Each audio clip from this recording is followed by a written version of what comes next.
On the same day, people all over the world notice something strange: the pain has disappeared.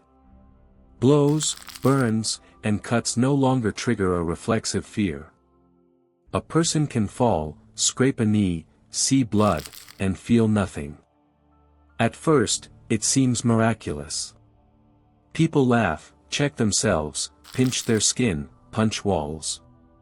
But the pain doesn't return. The body no longer signals danger. The first hours pass in euphoria. People behave more boldly than ever.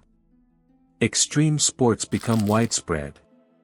Some walk on broken glass, some touch fire, some ignore broken bones. The fear of pain disappears, and with it, the instinct for self-preservation. The body no longer constrains the mind. Freedom feels absolute and frighteningly light. Within 24 hours, hospitals are overflowing. People come in with severe injuries they discovered by accident. Broken bones, internal bleeding, torn ligaments. Many people don't understand exactly when they sustain an injury. Without pain, the body stops warning. Damage accumulates until the body simply fails. Doctors find themselves in a new reality. Pain is no longer an indicator. Patients can't describe their condition and don't feel it getting worse. Diagnosis becomes exponentially more difficult. People die from appendicitis, organ ruptures, and infections, simply because there was no alarm.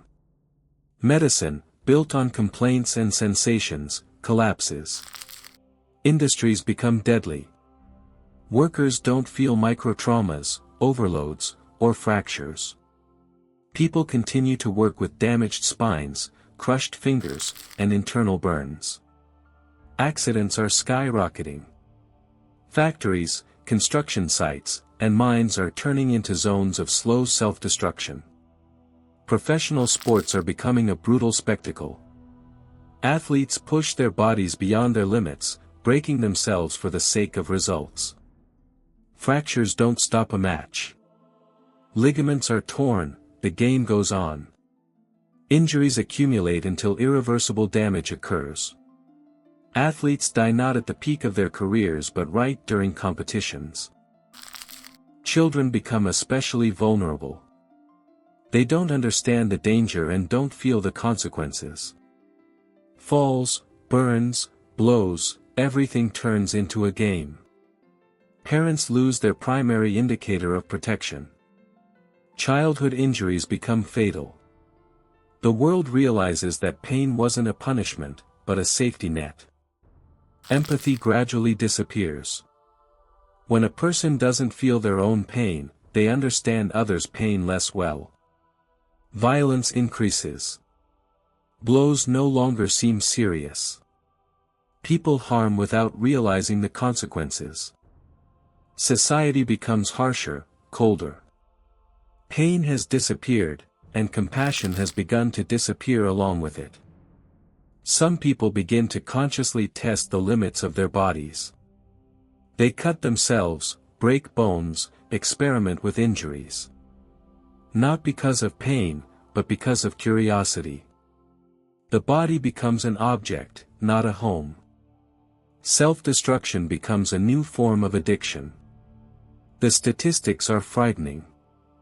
Mortality is rising despite the absence of pain. People are dying more often than before. Not from fear, but from its absence. The body no longer signals boundaries. Mistakes become fatal because nothing stops them. Governments are introducing strict regulations.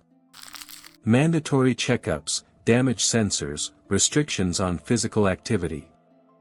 People are being taught to fear without pain.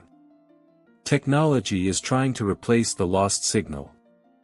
Cameras, sensors, and AI monitor bodies because people themselves can no longer.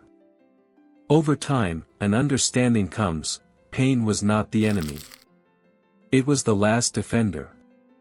It warned, stopped, saved. A world without pain turned out to be a world without boundaries. For the first time, humanity realized that comfort does not equal safety. Over time, a new fear emerges, the fear of an unnoticed death. People no longer fear pain, but they fear missing the moment when their body begins to die. Every morning begins with an examination, bruises, swelling, bleeding. People learn to read the body with their eyes, not their senses.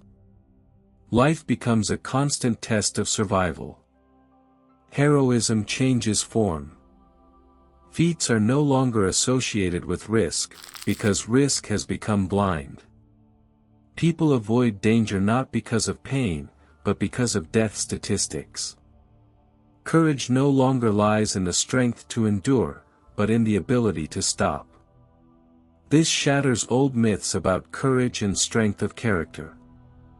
Medicine is being completely restructured. Instead of complaints, there are scans. Instead of pain, there are algorithms. Everyone wears devices that record microdamages, overloads, and inflammation. Doctors treat not sensations, but numbers. People lose confidence in themselves and completely surrender control to technology. A new addiction emerges, constant monitoring. People cannot live without indicators. The slightest failure triggers panic. Numbers replace intuition. People stop feeling alive without confirmation that they're not yet dying. Some professions disappear. Others become elite. Safety instructors, body analysts, and stress specialists are the new guardians of life.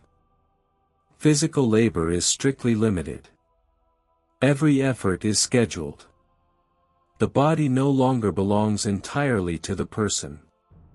Injuries cease to be dramatic and become routine. A broken bone is just an event in a journal. Emotional reactions disappear. People calmly talk about injuries, like the weather. This changes language, culture, and the attitude toward the body as an expendable resource. Society faces a moral crisis. If a person doesn't feel pain, is it acceptable to cause harm? Punishments lose their meaning. Torture is pointless. Violence becomes abstract. The law is forced to redefine what constitutes cruelty. People voluntarily impose restrictions on themselves.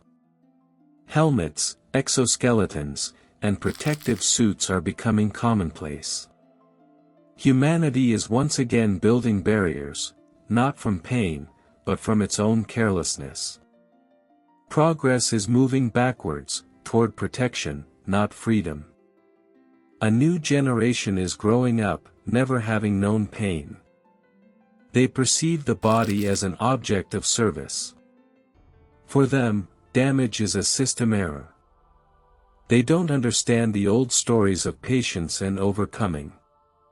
Their world is colder, more rational, and more dangerous. Scientists are searching for a way to artificially restore pain. Simulations, electrical impulses, and neurodeception are being created. People are willing to suffer again, if only to regain their bearings. For the first time, pain is perceived as a value, not a curse. Society reaches a compromise.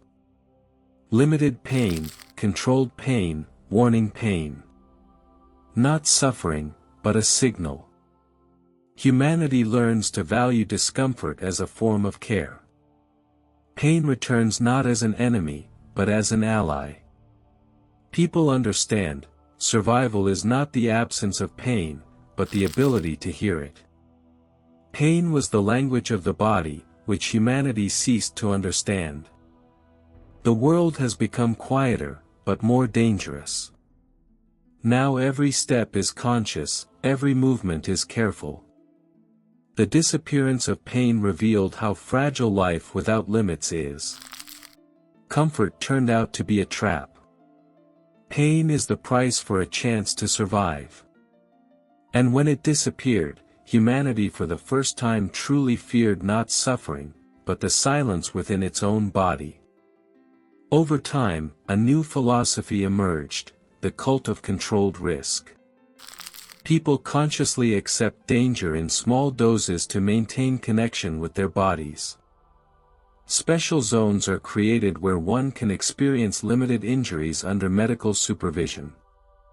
This becomes a way to feel the boundaries of life and remind oneself that the body is still alive, not just a mechanism.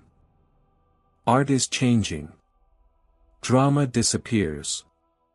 There is no screaming, no suffering, no physical anguish. Artists seek new ways to convey the fragility of life without pain. Paintings become colder, music more mathematical, cinema more detached. People miss the emotions that were once born of pain and loss. Gradually, humanity begins to treat the body with new respect. It is no longer tested for its strength. It is cherished. Every movement becomes deliberate. People understand that pain was not an enemy, but a warning. Having lost it, they learn to value life not for its comfort, but for its vulnerability. A world without pain turned out to be not a utopia, but a brutal experiment. It showed that suffering is not a mistake of evolution, but its language. Without pain, man has become quieter, but not safer. And when humanity looks back, it recognizes for the first time, some feelings exist not for happiness, but for survival.